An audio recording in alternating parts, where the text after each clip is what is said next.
Tonight, we settle into a gentle retelling of Prince Caspian, the second chapter in the Narnia adventures.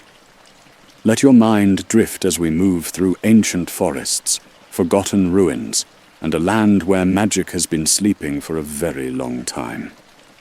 But before that, my name's Murphy. If these stories help you relax, feel free to like and subscribe. And if you'd like, share in the comments where you're listening from and what time it is for you. It's always beautiful to see people winding down together, across the world, under the same night sky. Now, let's dim the lights and let the story roll. Our story begins in a castle. It's nighttime, and the stone walls are thick and cold. This is the home of the Telmarines, a group of people who conquered Narnia long ago, and now rule over it with strict laws and suspicious hearts. Inside these walls lives a young prince named Caspian. He's around 13 years old, with dark hair and curious eyes. Caspian has grown up hearing only one version of history, the version his uncle wants him to believe. His uncle's name is Miraz, and he's been ruling Narnia as regent, waiting for Caspian to grow old enough to take the throne. But Miraz is not a kind guardian. He's a man with a heavy brow and calculating eyes, someone who sees the throne not as something to protect for his nephew, but as something he might keep for himself. Caspian doesn't know any of this yet. He's still young enough to trust the adults around him, still innocent enough to believe that everyone wants what's best for him. On this particular night, Caspian sits in his chambers with his tutor, an old man named Professor Cornelius. The professor is small in stature, with a gentle face that wrinkles kindly when he smiles. His voice is soft and careful, like someone who knows that words can be dangerous. Professor Cornelius has been teaching Caspian for years now, instructing him in history, languages, and the duties of a future king. But tonight, the lesson is different. Tonight, the professor speaks in whispers about things that are supposed to be forgotten. He tells Caspian about old Narnia. He describes a time when the land was filled with creatures that most Telmarines now claim never existed. Talking animals who walked on two legs and spoke with wisdom. Dwarfs who were master craftsmen. Fauns who played music in the forests. Centaurs who were noble warriors and healers. Caspian listens with wide eyes. These stories sound like fairy tales, like the kind of thing that couldn't possibly be real.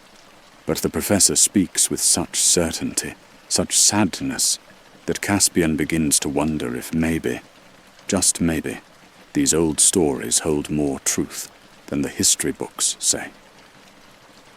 The professor also tells him about Aslan, a great lion who was the true king of Narnia. He speaks about 4 children from another world who once ruled as kings and queens, bringing a golden age that lasted many years. But then something changed. The Telmarines came from across the sea. They were humans who feared magic and hated anything that reminded them of old Narnia.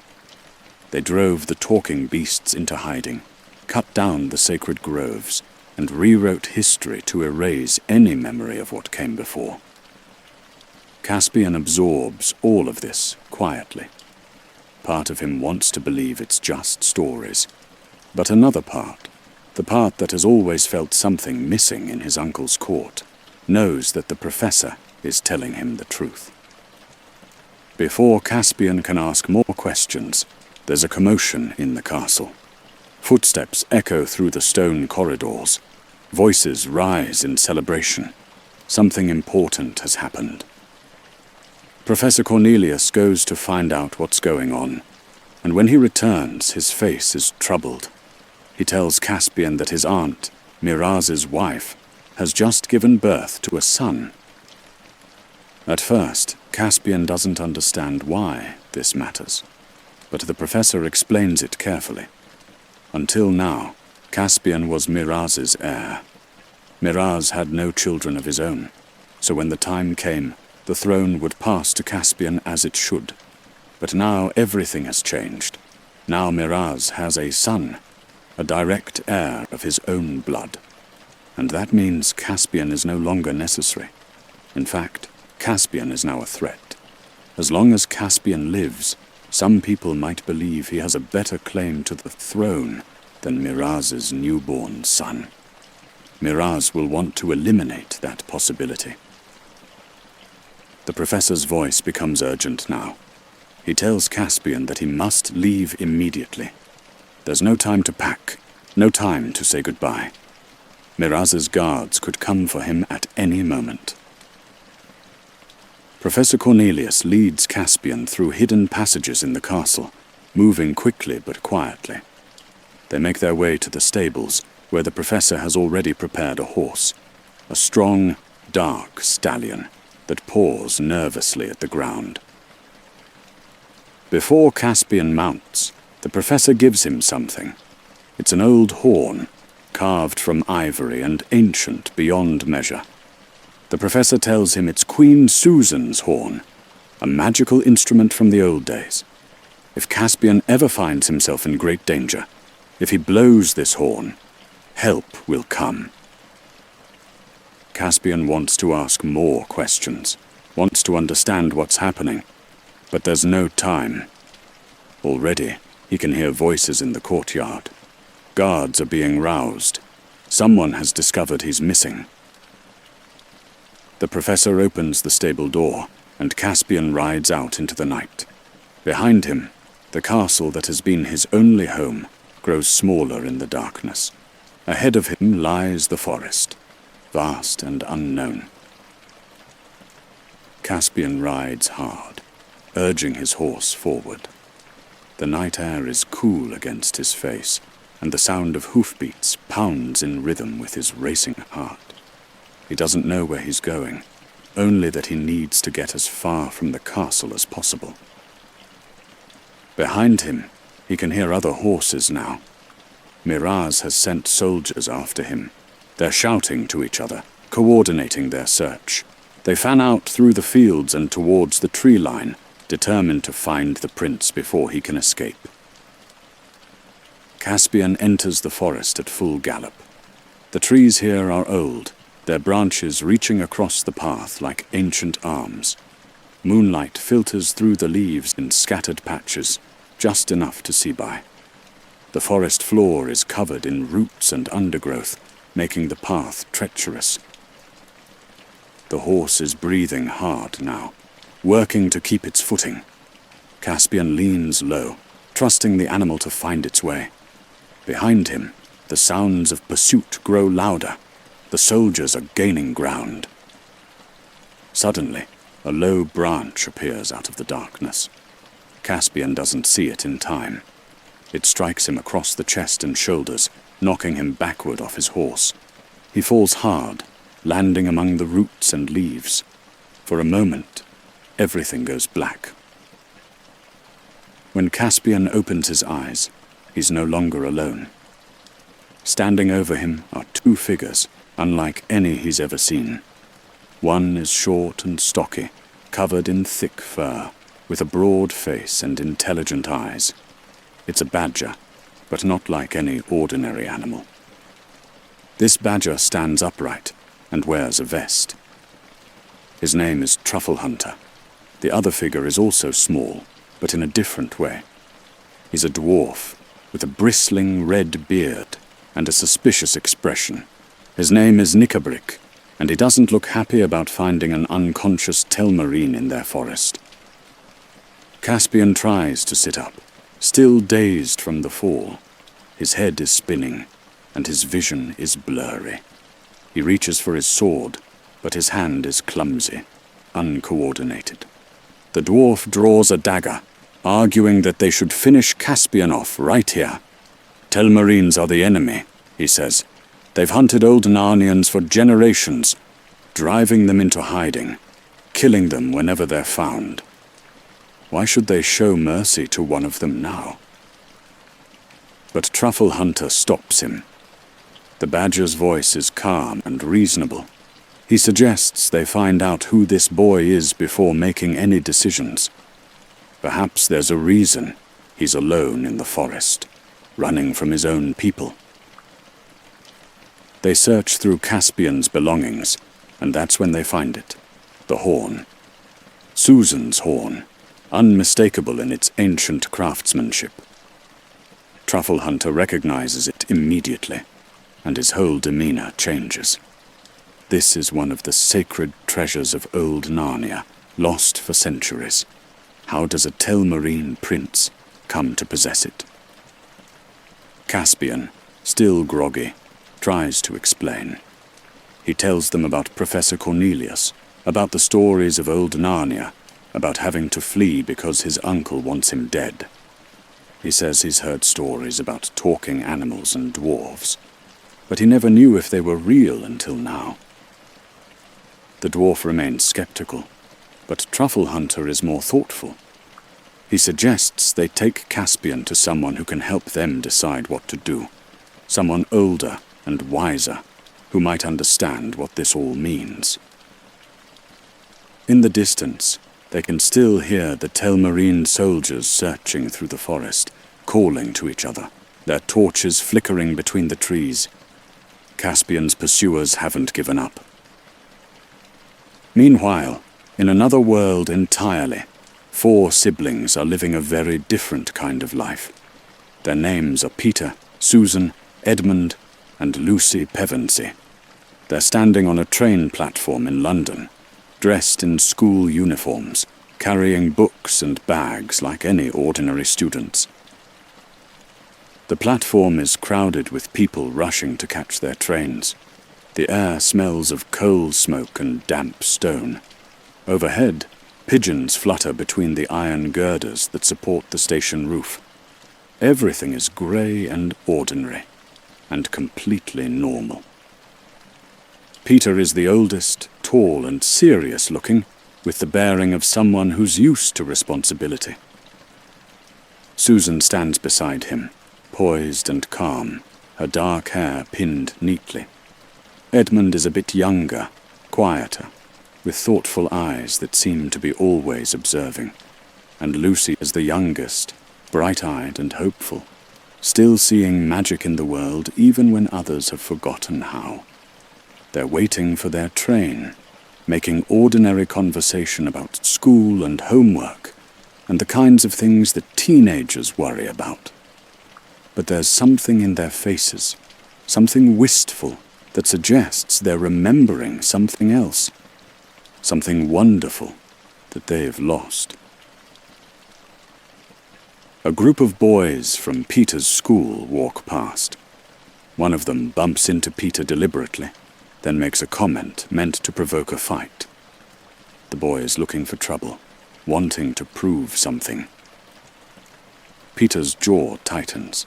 He's about to respond when Susan puts a gentle hand on his arm. She reminds him quietly that fighting won't solve anything, that they need to be patient, that things are different here than they were before. Before. That word hangs in the air between them. Before, in Narnia. Before, when they were kings and queens. Before, when Peter was High King and led armies.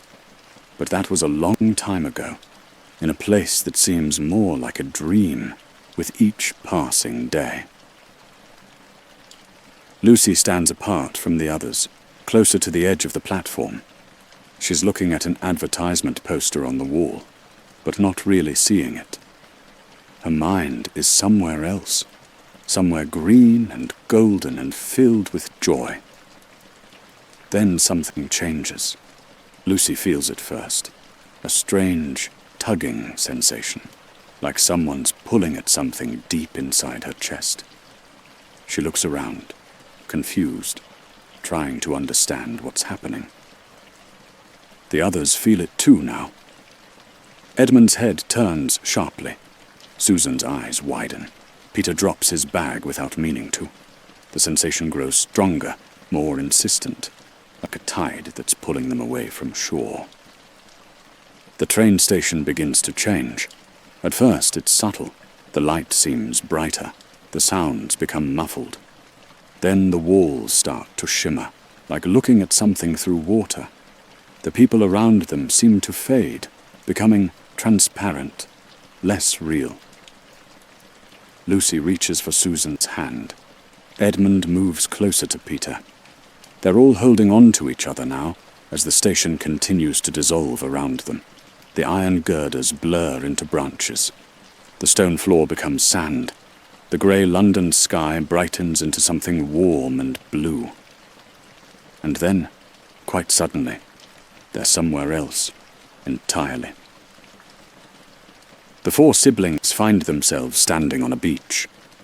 The sand is white and fine beneath their feet, still warm from the sun. In front of them stretches an endless ocean, bright turquoise near the shore, deepening to sapphire further out. Waves roll in gently, creating a soft rhythm that fills the air. Behind them rises a cliff covered in vegetation, with trees and vines hanging down towards the sand. The air is warm and salty, carrying scents of sea and growing things. Seabirds call overhead, their voices clear in the clean air. For a moment, the Pevensies just stand there, taking it all in. They look at each other with wonder and confusion and growing joy. They're in Narnia. Somehow, impossibly, they've been pulled back to Narnia. Lucy is the first to move. She laughs, a sound of pure delight, and starts running down the beach. She kicks off her school shoes and runs through the shallow water, splashing and spinning with happiness. Edmund grins and follows her, and soon Susan joins them too. Peter stands for a moment longer, looking around at this place that was once his home. Then he too smiles and runs to join his siblings in the water. They play like children again, forgetting for a moment that they're teenagers in another world. Here, on this beach, they're who they used to be, kings and queens of Narnia, young and free and full of hope. After a while they grow calmer, sitting in the sand and looking out at the ocean. Questions start to form. Why are they here? How long has it been since they left? What's happened to Narnia in their absence? Lucy suggests they explore, and the others agree. They make their way along the beach, looking for any sign of where they might be. The coastline is wild and beautiful, untouched by any human presence. It feels both familiar and strange at the same time.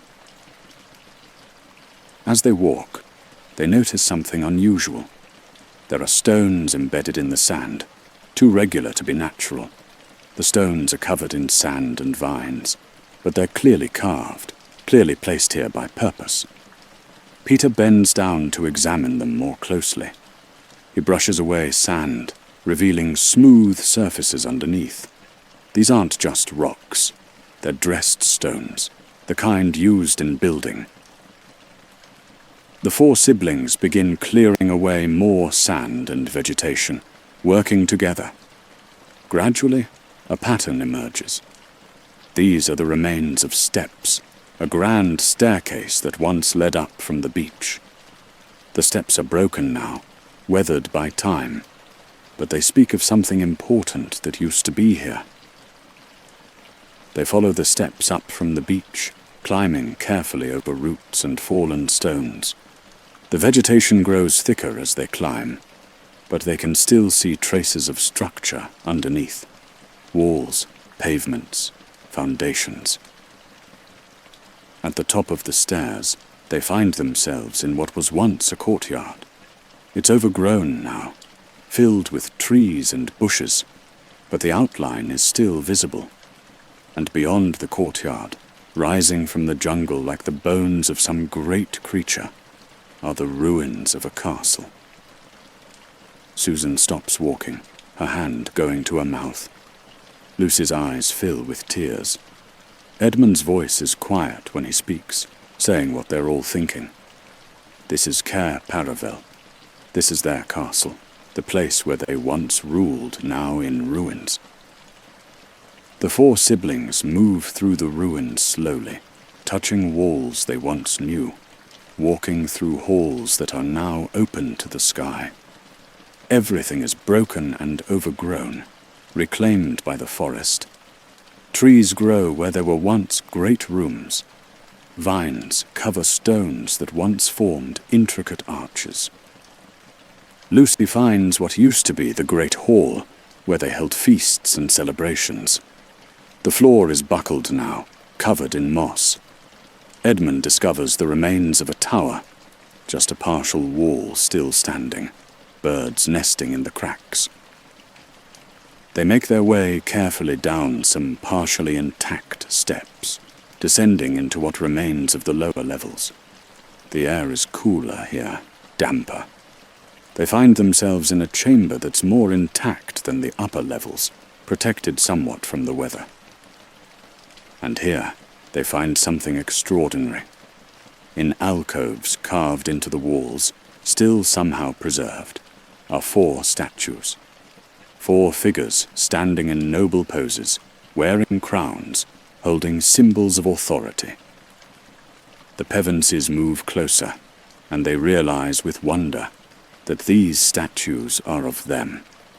These are memorials to the kings and queens who once ruled Narnia: Peter the Magnificent, Susan the Gentle, Edmund the Just, and Lucy the Valiant.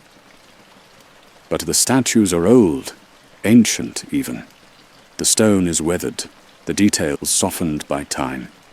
Susan runs her hand along the base of one statue, where names and dates are carved. The numbers make her breath catch. Centuries. Centuries have passed in Narnia since they left. What felt like only a year to them in England has been hundreds of years here. Everyone they knew, every friend they made, is long gone. Old Narnia, the Narnia they knew, has passed into legend. Lucy sits down on a broken stone, trying to process this. Edmund stands with his hand on Peter's shoulder, both of them quiet. Susan walks slowly around the chamber, taking in the weight of all this time. They understand now why the castle is in ruins, why the forest has reclaimed everything. They've been gone for so long that even their memories have turned to myth. Back in the forest, Caspian has been brought to a hidden place, a meeting ground deep in the woods where old Narnians have been secretly gathering. It's a dell surrounded by thick trees with ancient stones arranged in a circle. Lanterns hang from branches, casting warm light. Here, Caspian meets more creatures from the old stories. There are other dwarfs, both the red-haired ones and the black dwarfs who keep to themselves. There are talking mice, small but fierce, led by a particularly brave one named Reepicheep, who speaks with great dignity despite his size. There are fauns with their goat legs and human torsos, looking both gentle and wild. There are centaurs, magnificent beings that are half human and half horse, standing taller than any man. Truffle Hunter has brought Caspian here to meet their unofficial leader, a centaur named Glenstorm.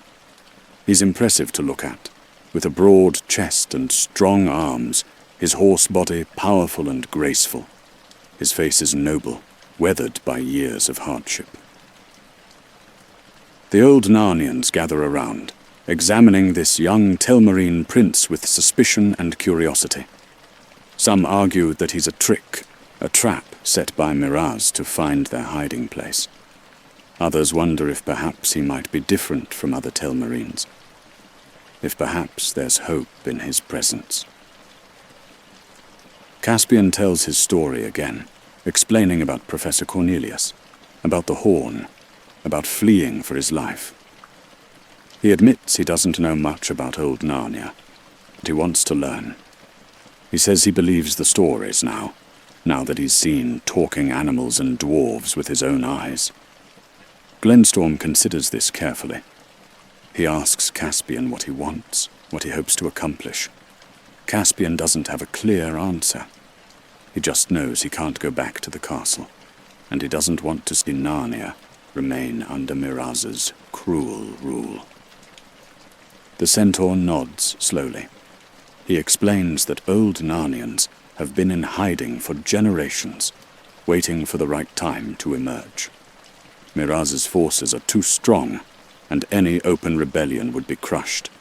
But perhaps with the Horn, and with a Telmarine prince on their side, perhaps things might be different. But before they can discuss plans further, there's a warning cry from the edge of the dell. Telmarine soldiers have been spotted nearby, moving through the forest. They're getting closer to this hidden meeting place. Somehow, they're tracking Caspian, or perhaps they've simply expanded their search too far. The old Narnians begin to scatter, preparing to fade back into the forest as they've done countless times before. But Caspian realizes something. If they keep running, keep hiding, nothing will ever change. His uncle will continue hunting them.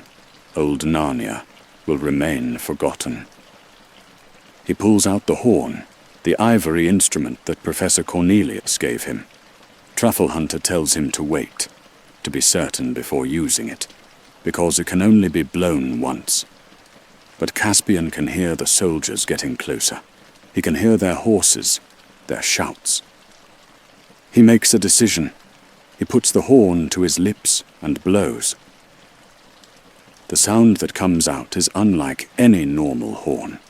It's clear and bright, carrying through the forest like silver light. It echoes between the trees, seeming to grow louder rather than fading. The sound travels far beyond where any ordinary horn could reach, traveling between worlds, calling out to anyone who might hear. And somewhere else, in the ruins of Caer Paravel, 4 siblings suddenly stop what they're doing and listen. Lucy's head snaps up. She heard something. She's certain of it. A sound like a horn, distant but clear. She asks the others if they heard it too. Peter and Edmund exchange glances. They both heard something, though they were not sure what. Susan nods slowly. Yes, she heard it as well. Lucy is already moving towards the sound, or toward where she thinks the sound came from. The others follow, climbing back up out of the ruined treasury and into the overgrown courtyard. From here, they can see the forest stretching inland, thick and green and mysterious. The sound seemed to come from that direction, deep in the woods. But as they stand there, trying to decide what to do, they notice something else. There's a small boat pulled up on the beach, and near it, 2 Telmarine soldiers are examining something. They haven't noticed the Pevensies yet. Peter signals for everyone to be quiet. They watch as the soldiers search the area, then climb back into their boat and start rowing out into the water. It seems like they're leaving. But then the boat stops. The soldiers throw something overboard, something heavy that struggles and splashes. Edmund realizes what's happening.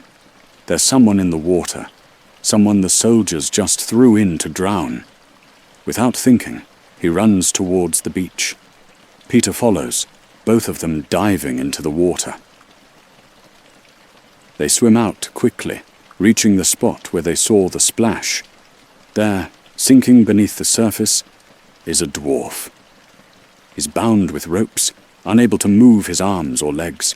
Edmund and Peter grab him, pulling him up and swimming back to shore. On the beach, they untie the ropes and help the dwarf cough up water. He's soaked and exhausted, but alive. When he can finally speak, his first words are gruff and suspicious. He wants to know who they are and why they bothered saving him. The dwarf's name is Trumpkin, and he has the weathered look of someone who's seen too much hardship. His beard is red and bristly, his face lined with care. He doesn't seem particularly grateful to be rescued, more confused and annoyed. Lucy tries to explain that they're the kings and queens of old, the ones from the stories. They ruled Narnia in the Golden Age, and now they've been called back. Trumpkin looks at them like they're speaking nonsense. These are just children, he says.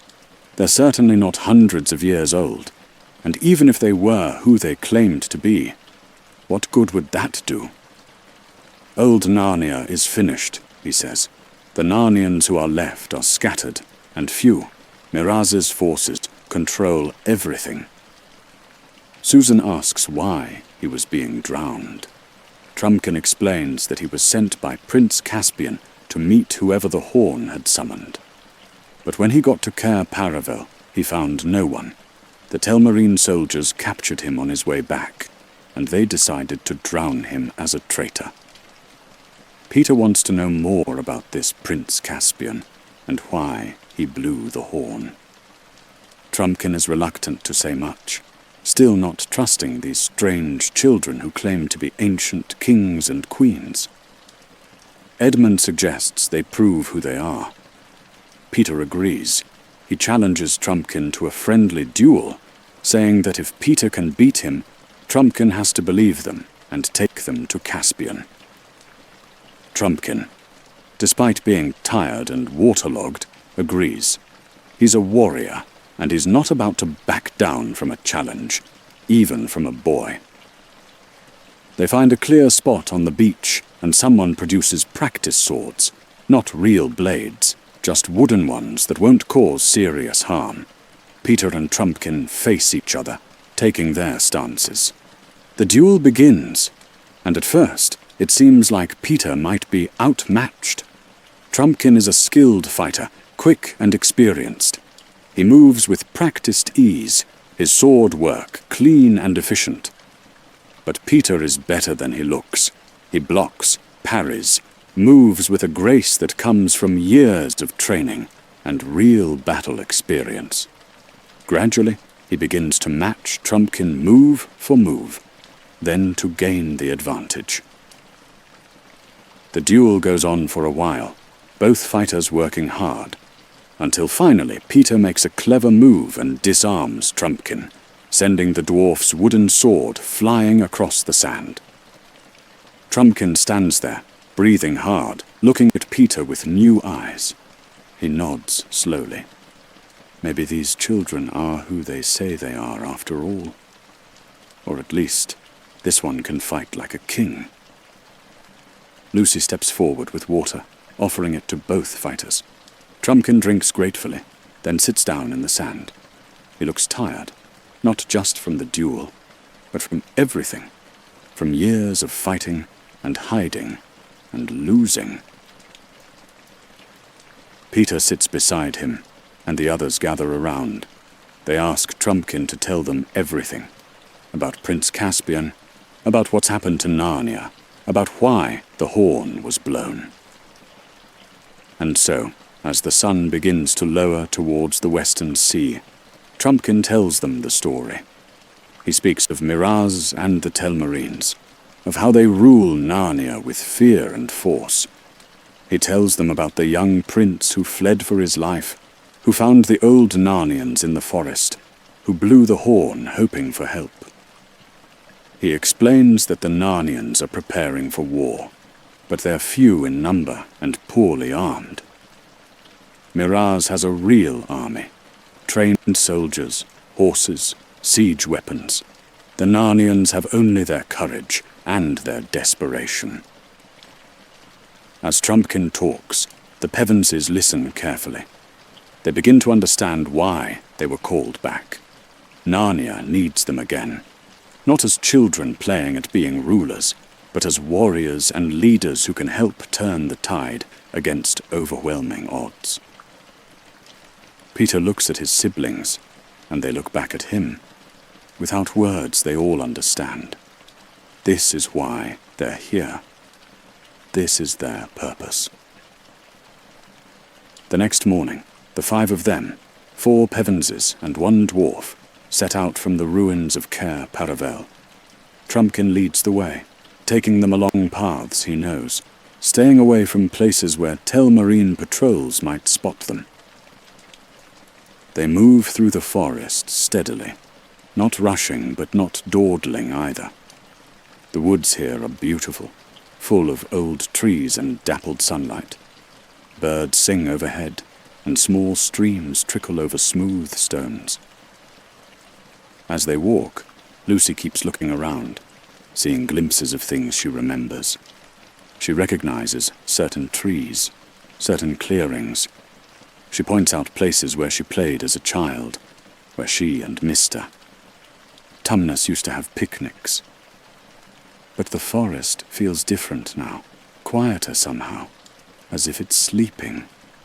The magic that once filled every leaf and branch seems dimmed, waiting for something to wake it up again. At one point, Lucy stops walking. The others turn back to look at her. She's standing very still, staring at something in the trees ahead. She says she sees Aslan. There, between those 2 trees, the great golden lion is watching them. He wants them to follow him, she says. He's showing them a different path than the one Trumpkin is taking. But when the others look, they see nothing, just trees and shadows and ordinary forest. Peter asks if she's certain. Edmund asks if maybe she's just hoping to see Aslan. Even Susan, gently, suggests that Lucy might be imagining things. Lucy's face falls.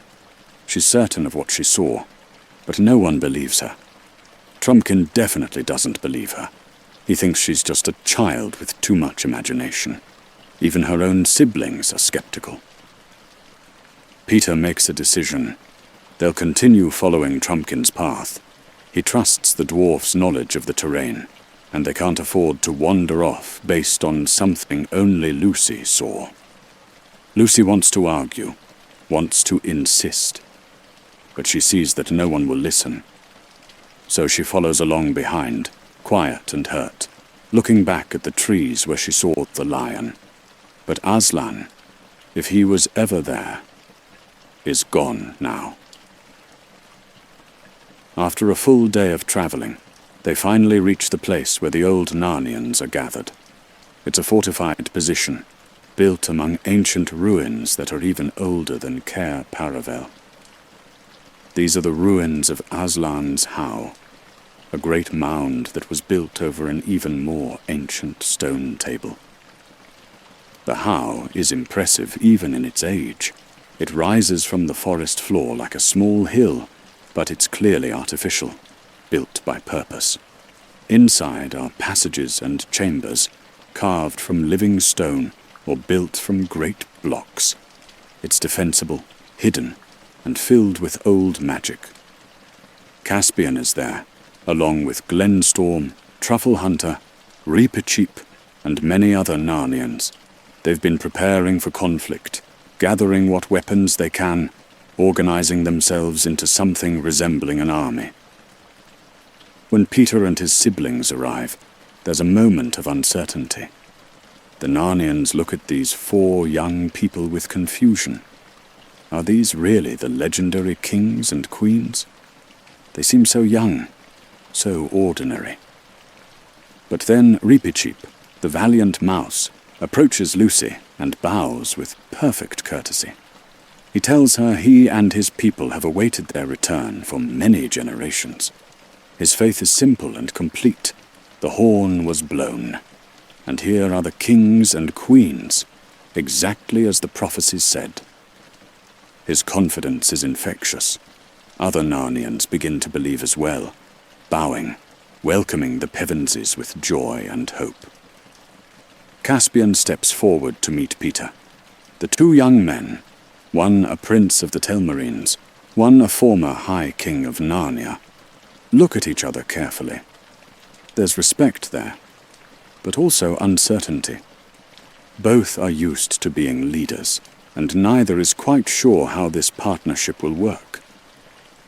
Peter extends his hand, and Caspian takes it. They shake, agreeing without words to work together, to put aside any rivalry for the good of Narnia. Susan meets Caspian's eyes and smiles slightly. Edmund clasps his arm in warrior's greeting. Lucy simply says she's glad they came in time to help. That evening, the leaders gather in one of the larger chambers inside Aslan's house. Maps are spread out on a stone table, rough sketches showing the lay of the land, the position of Miraz's castle, the routes his patrols take. Glenstorm explains their situation clearly. They have perhaps a few hundred fighters, counting everyone who's pledged to join them. Most are not trained soldiers. They're farmers, craftspeople, families who've lived in hiding. They're brave and determined, but they're not an army. Miraz, on the other hand, has thousands of soldiers, professional warriors, well-armed and well-trained. He has cavalry, infantry, siege equipment. He has the advantage in every measurable way.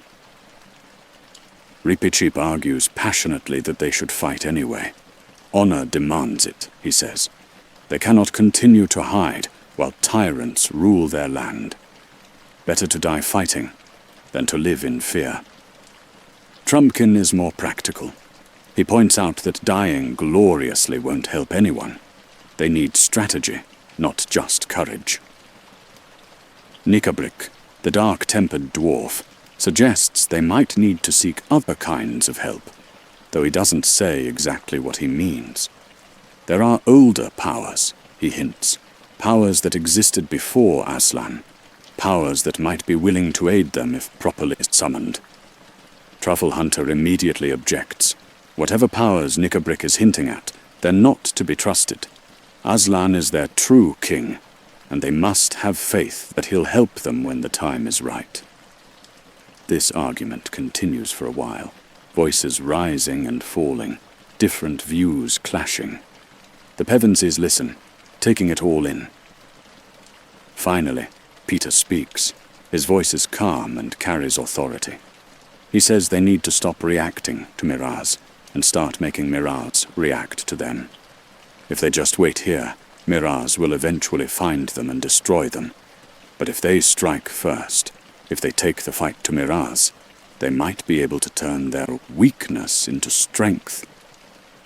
He suggests a raid on Miraz's castle, something quick and devastating that would show the Telmarines that the old Narnians are not afraid, that they have powerful allies, that the age of hiding is over. Edmund supports this idea, adding tactical details. Susan and Lucy exchange worried glances.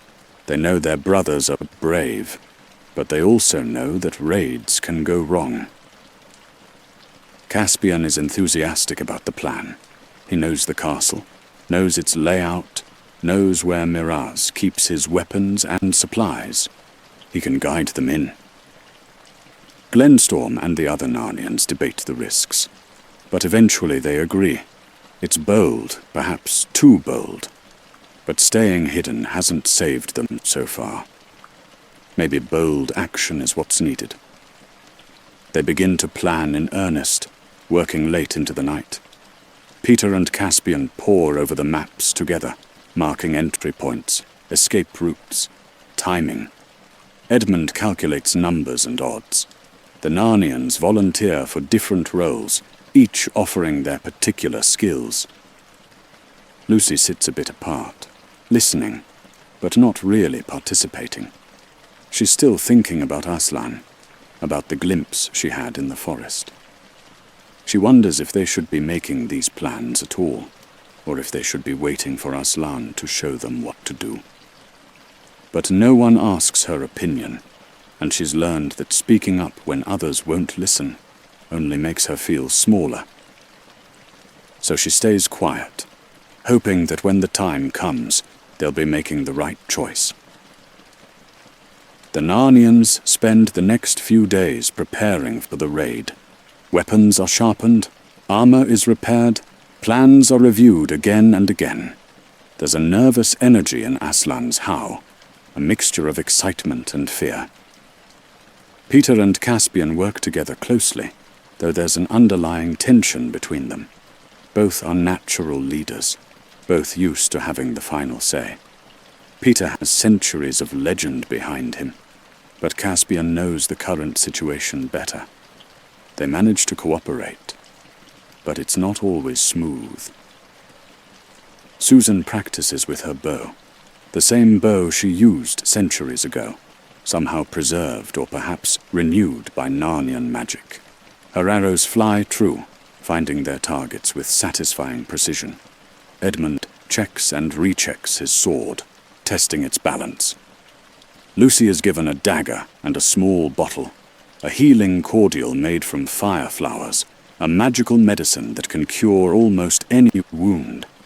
The Narnians present it to her ceremonially, having kept it safe through all the years since the Golden Age. Lucy accepts it carefully, understanding the responsibility it represents. The night before the raid, the mood is somber. Warriors check their equipment one last time. Some write letters to be sent to loved ones if they don't return. Others pray quietly to Aslan, asking for courage and protection. Reepicheep gathers his mice, all of them tiny but fierce, ready to fight alongside creatures 10 times their size. He gives them a rousing speech about honor and duty, and the mice cheer in their small, high voices. Trumpkin finds Lucy sitting alone on the ramparts of the How, looking up at the stars.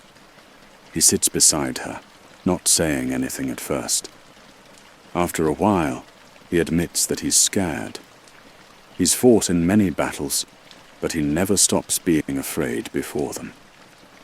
The trick, he says, is not letting the fear control you. Lucy nods. She's scared too, though she tries not to show it. She wishes Aslan were here, wishes she could see him just once more to know they're doing the right thing. Under cover of complete darkness, the raiding party sets out. They move silently through the forest, perhaps 40 of them in total, a mix of humans, dwarves, centaurs, talking animals, and other creatures. Peter leads from the front, with Caspian beside him showing the way. Edmund commands a smaller group that will handle a special task. Susan is positioned where her archery will be most effective. Lucy is kept back with the reserves, protected because of the precious cordial she carries. They move through the night for hours, covering ground quickly but quietly. No one speaks. Hand signals convey necessary information. The forest seems to hold its breath around them. As they near Miraza's castle, they can see it rising ahead. A fortress of stone with torches burning along its walls, guards visible at regular intervals. It looks formidable, impenetrable. But Caspian knows a way in. There's a drainage channel, he explains in whispers, that runs under the wall. It's narrow and unpleasant, but it leads directly into the castle's lower levels. From there, they can make their way up to the main courtyard and catch the garrison by surprise. They approach carefully, waiting for the right moment when the guards are looking the other way. Then, moving quickly, they slip into the drainage channel one by one, disappearing into the darkness beneath the castle. The passage is tight and damp, smelling of mold and worse things. They move through it bent over, sometimes crawling, feeling their way forward. It's deeply uncomfortable, but no one complains. After what feels like an eternity, but is probably only minutes, they emerge into a storage area beneath the castle. Crates and barrels are stacked here, supplies for the garrison. A few torches provide dim light. They pause here, catching their breath, organizing themselves. Peter checks with each group leader, making sure everyone is ready. Caspian points out the route they'll need to take. Up those stairs, through the guard room, then out into the main courtyard. Edmund and his special group split off here. Their job is to reach the gate mechanism and lower the main portcullis when the signal comes, allowing a second wave of Narnians to enter and support the retreat. The main group, led by Peter and Caspian, begins moving up through the castle. They encounter a guard, and before he can raise an alarm, Trumpkin deals with him silently. They move on, heart pounding, knowing that every second counts. They reach the courtyard, a large open space surrounded by barracks and armories. Telmarine soldiers are sleeping or off duty, not expecting any trouble. The Narnians spread out quickly, moving to their assigned positions. Peter gives the signal. Suddenly, the quiet night erupts into chaos. Narnians burst from their hiding spots, attacking in multiple directions at once. Fires are set to create confusion. Alarm bells begin to ring, their clamor filling the air. For a few minutes, the plan works brilliantly. The Telmarines are caught completely off guard. Narnian warriors fight with desperate courage, pressing their advantage. They disable siege equipment, free prisoners, and create havoc throughout the garrison.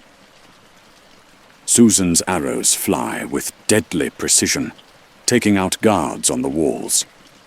Ripichip and his mice swarm a group of soldiers, their tiny blades finding gaps in armor. Glenstorm fights like a whirlwind, his sword swinging in great arcs. But then things start to go wrong. The Telmarines recover from their initial shock faster than expected. They're professional soldiers, trained to respond to emergencies. Officers begin shouting orders, organizing defensive positions, rallying their men. Miraz himself emerges from his quarters, fully armored, his face dark with rage. He's a formidable fighter, and his presence on the battlefield transforms the Telmarine resistance. Soldiers fight harder when their lord is watching. Edmund's group reaches the gate mechanism, but they find it's more complex than expected. The chains are massive, the gears rusted from disuse. Edmund and the dwarves with him struggle to turn the wheel, putting all their strength into it, but it barely moves. In the courtyard, Peter realizes they're running out of time. More Telmarines are arriving every moment, pouring out of the barracks, surrounding the raiders. What started as a surprise attack is turning into a trap. He calls for the retreat, his voice cutting through the noise of battle. The Narnians begin fighting their way back toward the entrance they came through, but the path is now blocked by Telmarine soldiers. Caspian, in the confusion and chaos, has gone off on his own. He's made his way through the castle toward Miraz's personal chambers, driven by a combination of anger and the need to confront the uncle who tried to have him killed. He finds Miraz's rooms and sees the bed where his infant cousin, the baby who displaced him, sleeps peacefully, unaware of the battle raging outside. Caspian stands over the crib, his sword in his hand, torn between rage and mercy. For a moment, the temptation is strong. This child is Miraz's heir, the reason Caspian had to flee, the reason for all of this conflict. It would be so easy to end it here. But Caspian can't do it. Whatever he's become, whatever he's had to do, he's not a child killer. He lowers his sword and turns away. That's when Miraz finds him. The two face each other in the chamber, nephew and uncle, prince and usurper. Miraz taunts Caspian, telling him he's weak, that he doesn't have what it takes to rule. Caspian raises his sword to fight. But Peter appears, calling for Caspian to leave, telling him they need to go now, or none of them will make it out. Caspian hesitates, then makes his choice. He runs with Peter, abandoning his personal vendetta for the sake of the larger cause. They fight their way back through the castle, joining the other Narnians, who are desperately trying to escape. The courtyard is filled with combat now, Narnians and Telmarines clashing everywhere. Edmund finally gets the gate partially open, just enough for people to slip through. He calls for everyone to head that direction, to get out while they can. The Narnians begin their retreat, fighting every step of the way. Some don't make it. Brave warriors who fall protecting their friends, who hold positions so others can escape. Reepicheep is nearly killed, saved only by Lucy's cordial, when she rushes forward against orders to help him. One by one, they slip through the partially opened gate. Susan provides cover with her arrows, then runs herself. Peter is the last to leave, holding the rear, fighting off Telmarine soldiers until everyone else is clear. Finally he too breaks away and runs. The Narnians scatter into the forest, Telmarine soldiers in pursuit, but losing them in the darkness beneath the trees. Back at Aslan's howe, the survivors gather as dawn begins to break. They count their losses, and the numbers are terrible. Many Narnians didn't make it back. Good warriors, brave souls who answered the call and paid the ultimate price. The mood is devastated. What was supposed to be a triumphant raid has become a disaster.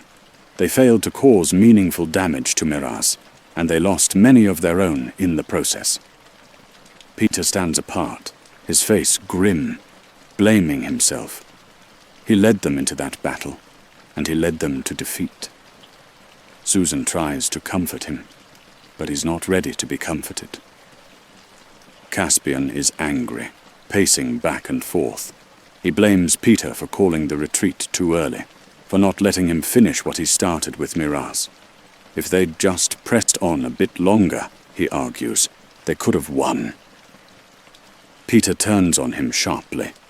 He points out that if they'd pressed on any longer, none of them would have survived. Miraz had them surrounded. The only victory was that most of them made it out alive. The argument escalates, both young men's emotions running high. They accuse each other, Peter saying Caspian's personal revenge nearly got them all killed, Caspian saying Peter's outdated leadership cost them the battle.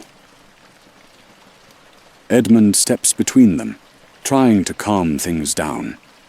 He points out that arguing won't bring back the fallen, won't change what happened. They need to focus on what comes next. But the damage is done. The trust between Peter and Caspian, already fragile, has fractured. The Narnians watch uneasily, wondering if their leaders can hold together long enough to face what's coming. Because everyone knows what's coming. Miraz won't let this raid go unanswered. He'll bring his full army to crush them once and for all. That night, Lucy can't sleep. She leaves Aslan's. How quietly. Walking out into the forest alone. It's not safe, she knows that. But she needs air. Needs space to think. She finds a small clearing where moonlight filters through the trees, creating pools of silver light on the forest floor. She sits on a fallen log and lets the tears come. Tears for the Narnians who died. Tears for the fracturing fellowship. Tears for the absence of the one person who could make everything right. And then, softly, she hears a sound. A footstep, heavy but gentle. She looks up, and there he is, Aslan, the great lion, standing at the edge of the clearing. He's exactly as she remembers, golden and magnificent, his mane glowing in the moonlight, his eyes deep and knowing and full of love. Just seeing him makes everything else fade away. Lucy runs to him, burying her face in his mane, crying and laughing at the same time. She tells him how much she's missed him, how lost they've been without him, how badly things have gone. Aslan listens patiently. When she's finished, he speaks, his voice like warm thunder, like summer wind, like everything good and true. He tells her he's been here all along, waiting for her to see him. He asks why she didn't follow him before, when she saw him in the forest. Lucy tries to explain that the others didn't believe her, that they wouldn't follow. Aslan asks gently if that should have mattered, if she knows what's right. Should she let others' disbelief stop her from doing it? It's not a harsh rebuke, but it still stings because it's true.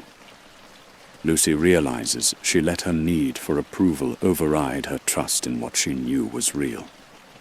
She apologizes, and Aslan accepts it with grace. He tells her that she must go back and lead the others to him. They need to follow now, even if it's difficult, even if it seems impossible. Will she do it? Lucy nods, her courage restored. She'll do whatever he asks. Lucy returns to Aslan's, how filled with renewed purpose. She finds her siblings and Caspian, pulls them aside, and tells them she's seen Aslan. He's in the forest, and he wants them to follow her to him. The reactions are mixed. Edmund wants to believe her, remembering other times when Lucy was right about things no one else could see. Susan is skeptical, thinking it might be wishful thinking or exhaustion. Peter is preoccupied with more practical matters. They need to prepare defenses, to plan how they'll survive Miraz's inevitable counterattack. They don't have time for what might be visions or dreams. But Lucy is insistent, more insistent than she's ever been. She tells them plainly that she's not asking, she's telling them. She's seen Aslan, and they need to follow him, and that's what she's going to do whether they come with her or not. There's something in her voice, in her bearing, that's changed. She's not the little sister asking for permission anymore.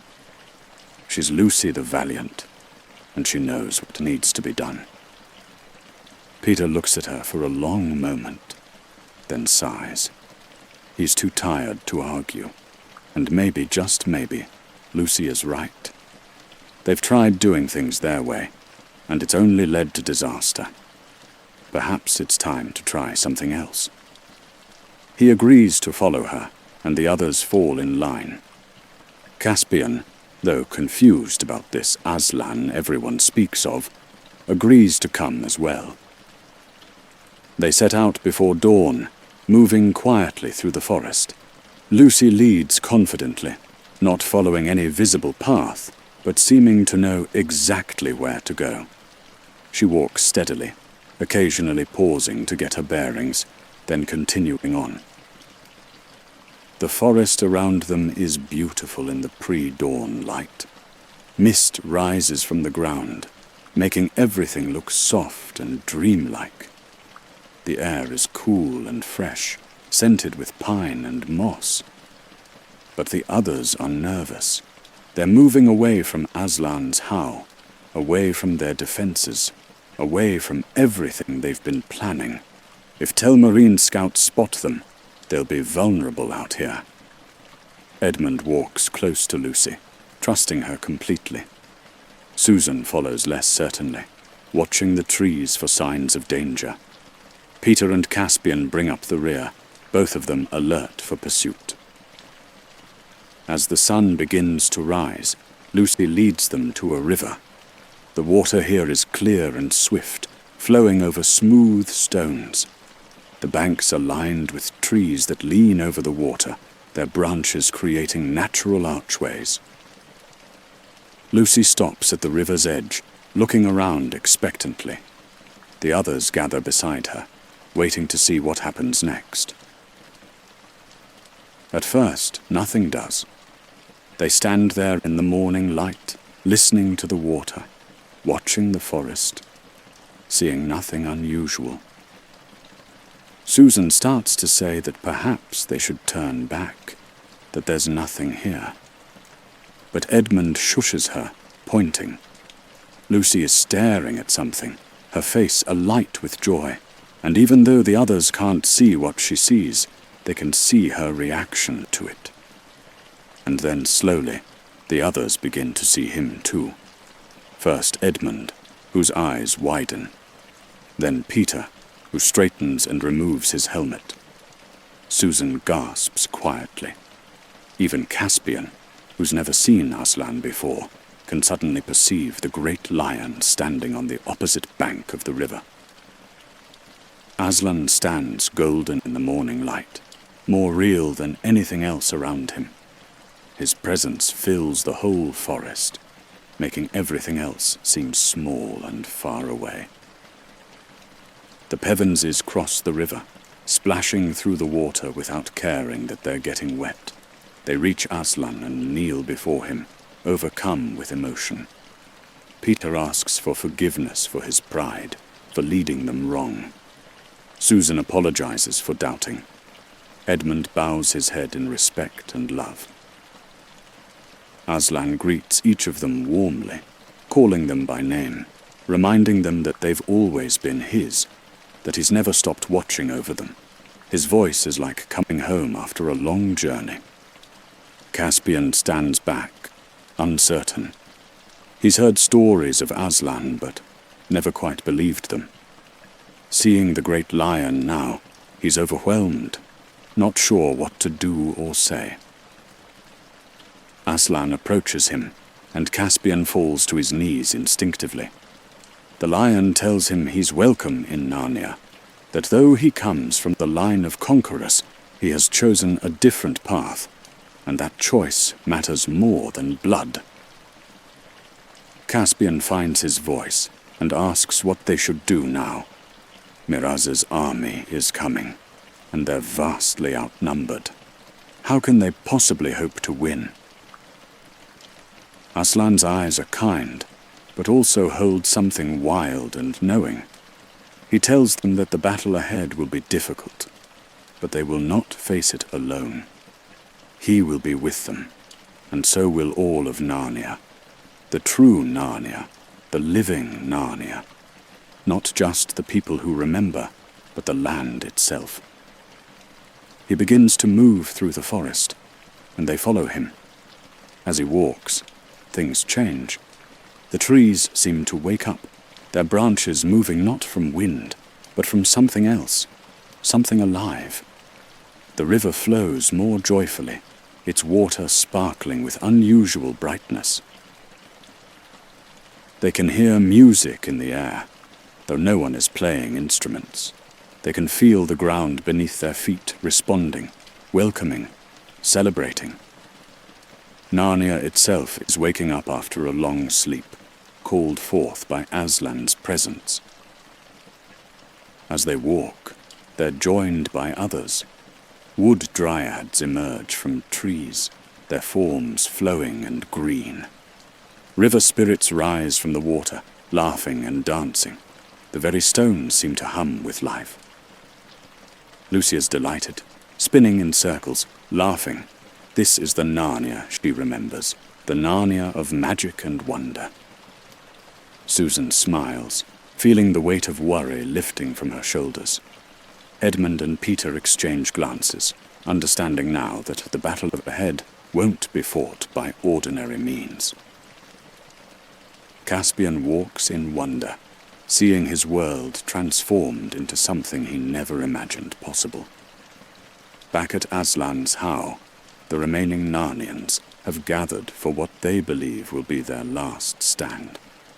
Miraz's army has arrived, thousands of soldiers spreading across the field before the How, a force so large it seems impossible to defeat. But instead of attacking immediately, something unexpected happens. A Telmarine herald approaches under a flag of truce, calling out for the Narnian leaders. Peter, having returned ahead of the others, goes out to meet the herald. The message is simple. Miraz offers single combat. King against king, leader against leader. The outcome of that duel will decide the war. If Peter wins, the Telmarines will withdraw. If Miraz wins, the Narnians will surrender.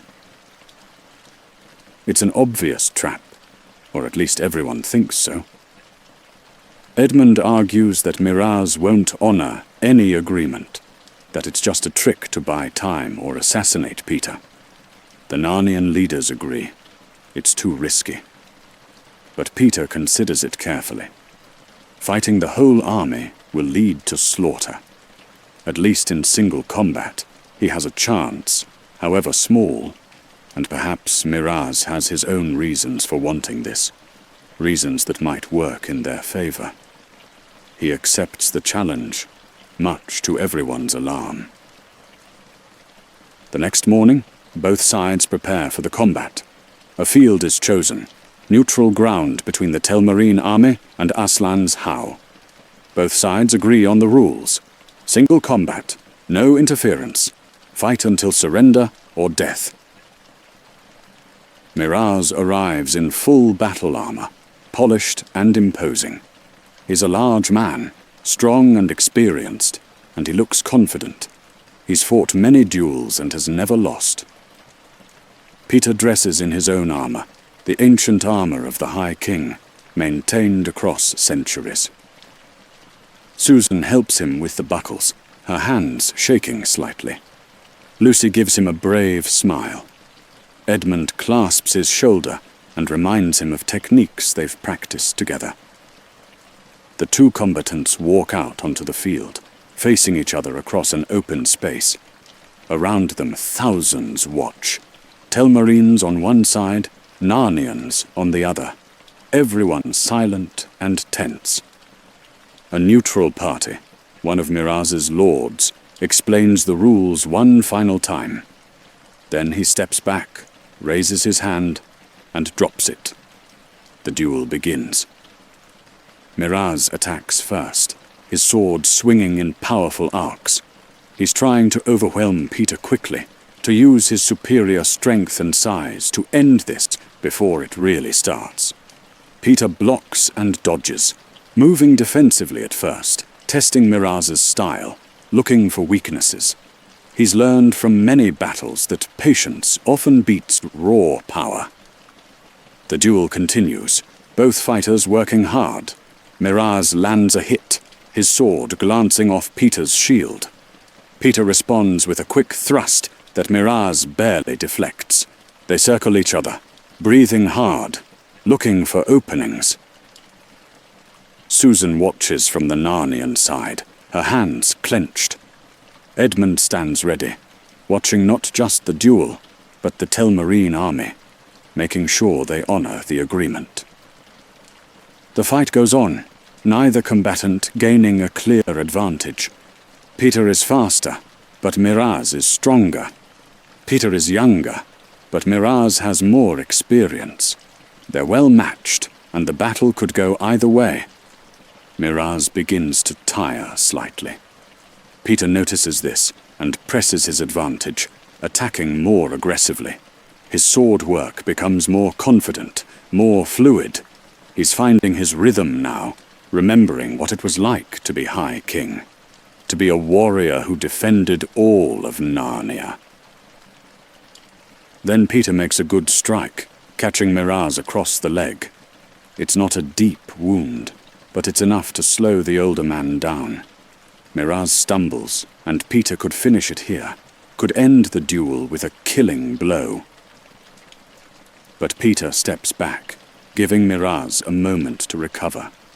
It's a gesture of honor, of chivalry, but it might also be a mistake. Miraz's own advisors, watching from the Telmarine side, see their lord injured and realize he might actually lose this duel. Two lords in particular, ambitious men named Glozell and Caspian, exchange meaningful glances.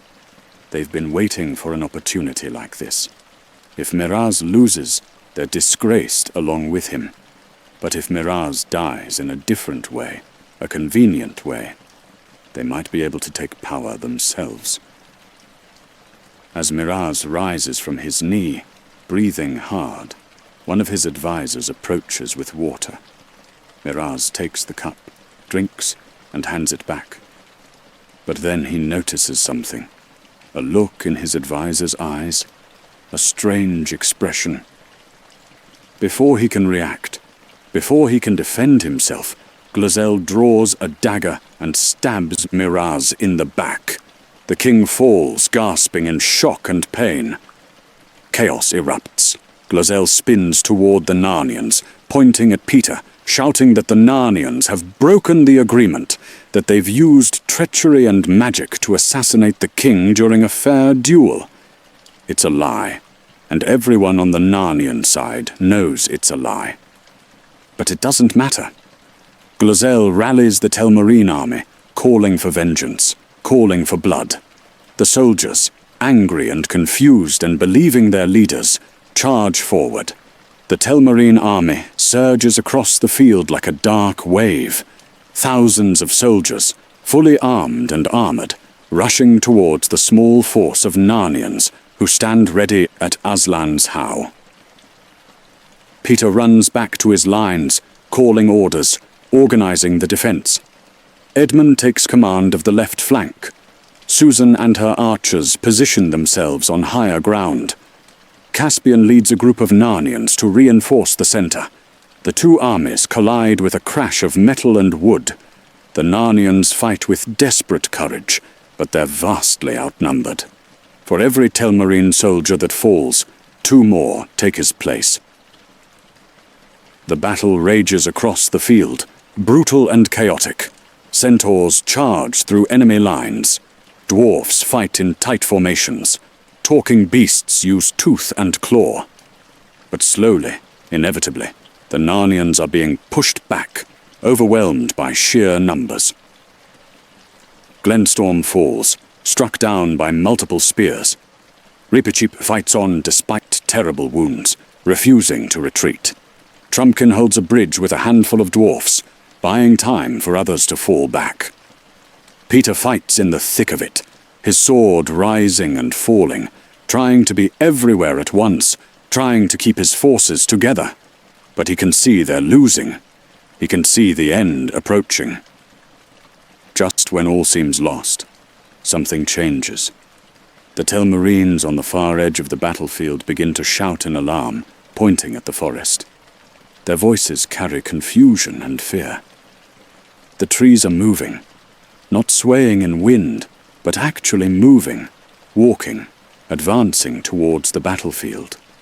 Great oaks and ancient beeches, their roots pulling free from the earth, their branches reaching forward like arms. The Telmarines panic.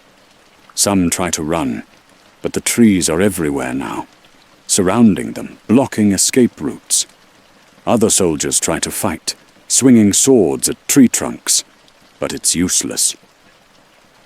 And in the midst of the walking forest comes Aslan himself, golden and terrible, his roar shaking the very ground. Behind him come the spirits of Narnia, water and earth, and living green things, all answering his call, all rising to defend their land. The river suddenly swells, overflowing its banks, rushing across the field. But this is no ordinary flood.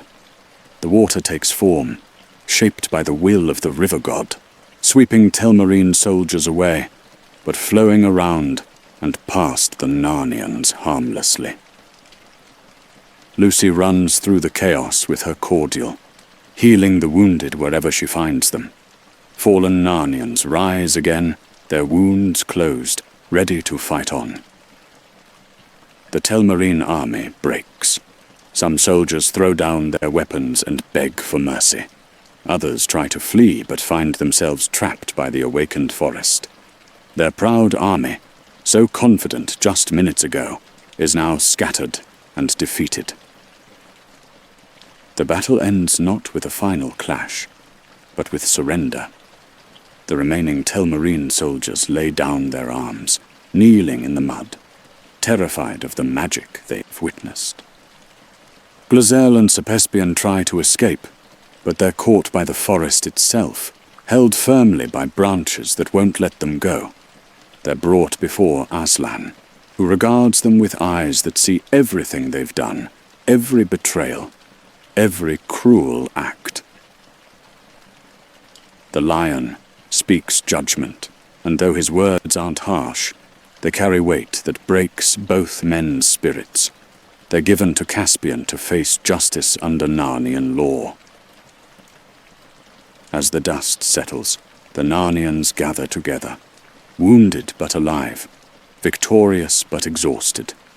They've won, though the cost was terrible, and the victory came in a way none of them could have predicted.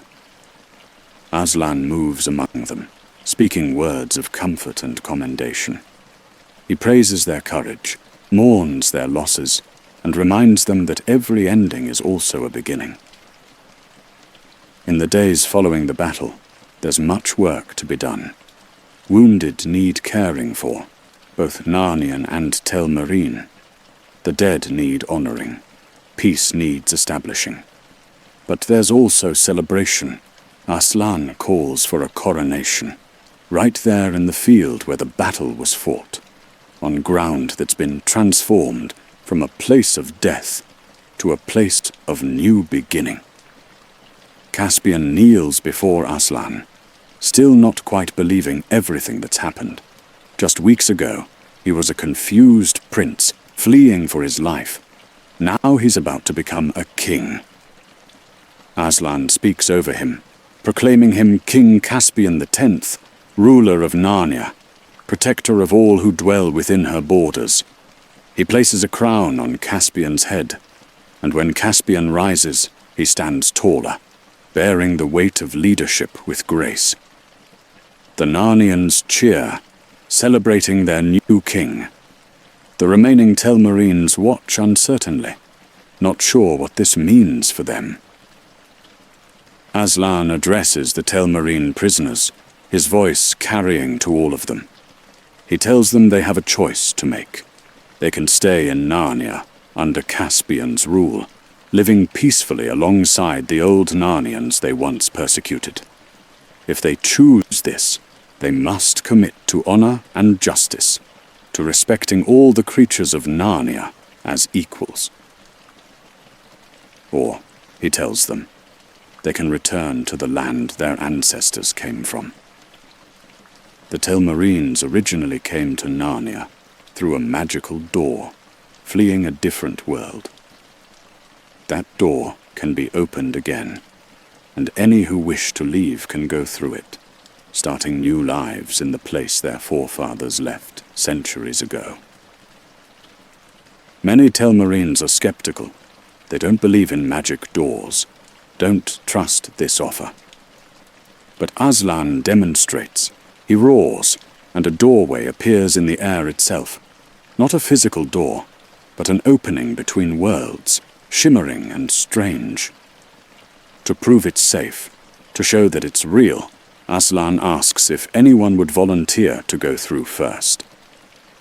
After a long moment, one of the Telmarine lords steps forward, not Glozelle or Caspian, but someone else, someone tired of war and ready for a fresh start. The lord walks through the door and vanishes. For a moment, there's stunned silence. Then slowly, other Telmarines begin to come forward.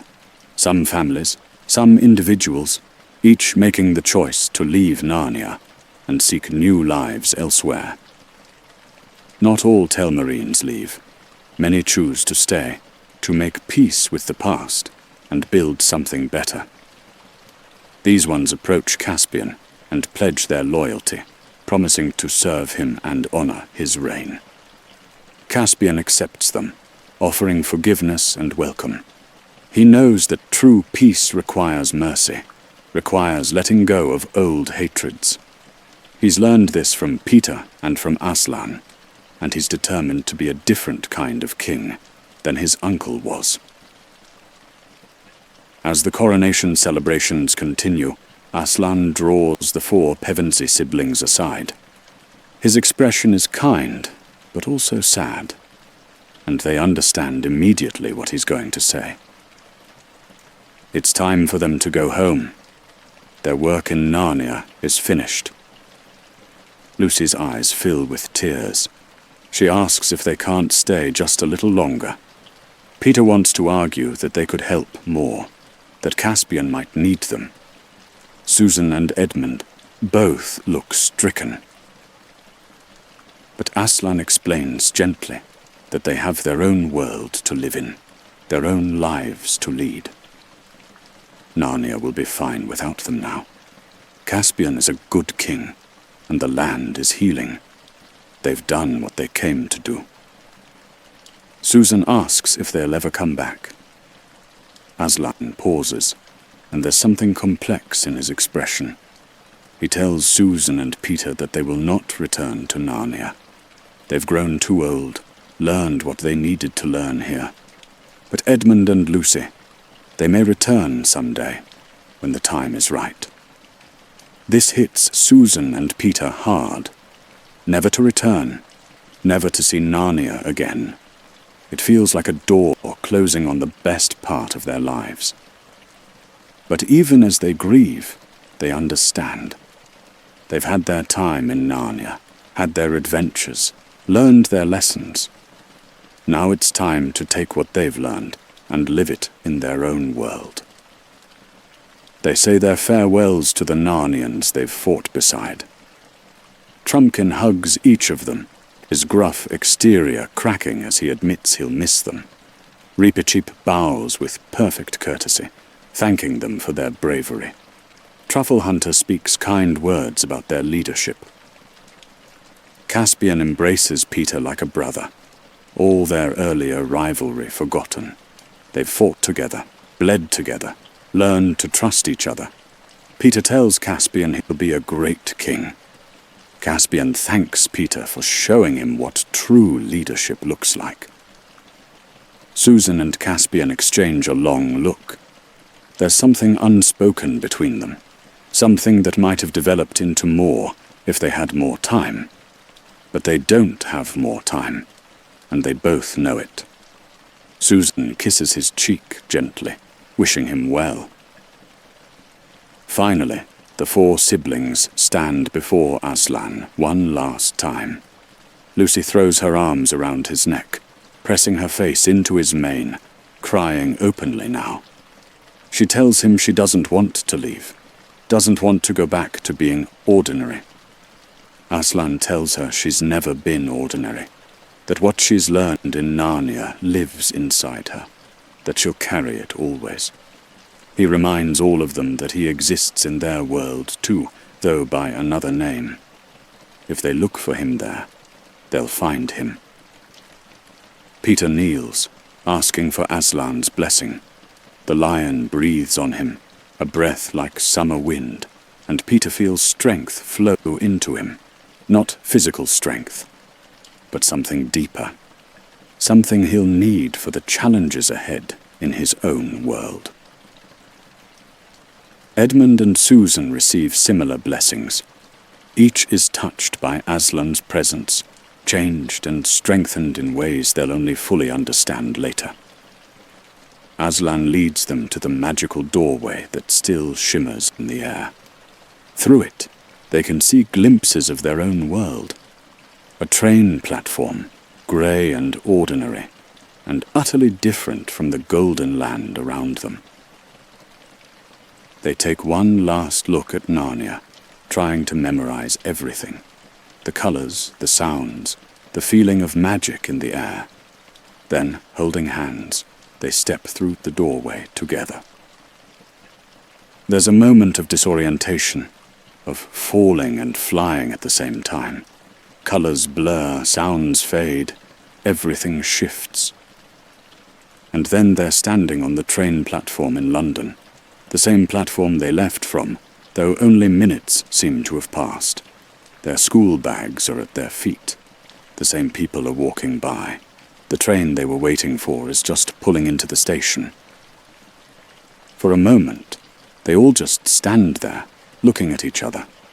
They're in their school uniforms again, ordinary teenagers, carrying books and bags. But they're not the same people who left. They've changed in fundamental ways. Lucy wipes her eyes, trying not to cry in public. Edmund puts his arm around her shoulders. Susan takes a deep breath, composing herself. Peter picks up his bag with hands that remember holding a sword. The train pulls up, and the doors open. Other students push past them, rushing to get seats. The Pevensies board slowly, finding places together, sitting quietly while the train begins to move. Outside the window, London passes by. Grey buildings, narrow streets, ordinary life. But as Lucy watches the city slide past, she thinks she sees something in the reflection of the glass. Just for a moment. Just a glimpse. A golden figure, a lion's face, watching her with love and pride. She smiles through her tears and whispers goodbye. The reflection fades, but the warmth it left behind remains, settling into her heart like a promise kept, like a door that's closed but not locked, like a story that's ended, but whose meaning will last forever. And as the train carries them home through the gathering dusk, the four siblings sit together in comfortable silence, each holding tight to memories of another world, another life, knowing that wherever they go, whatever they become, they will always carry Narnia with them, a golden land of talking beasts and ancient magic, of courage and sacrifice and love, a place that exists not just in another world, but in the very best parts of who they are. The train rocks gently on its tracks, and London's lights begin to twinkle in the evening darkness, and somewhere far away, in a land beyond reach, but never beyond remembering, a great lion watches over his kingdom and smiles. The end. If you are still awake, try our other movie story videos. Subscribe if you liked the video. Thanks.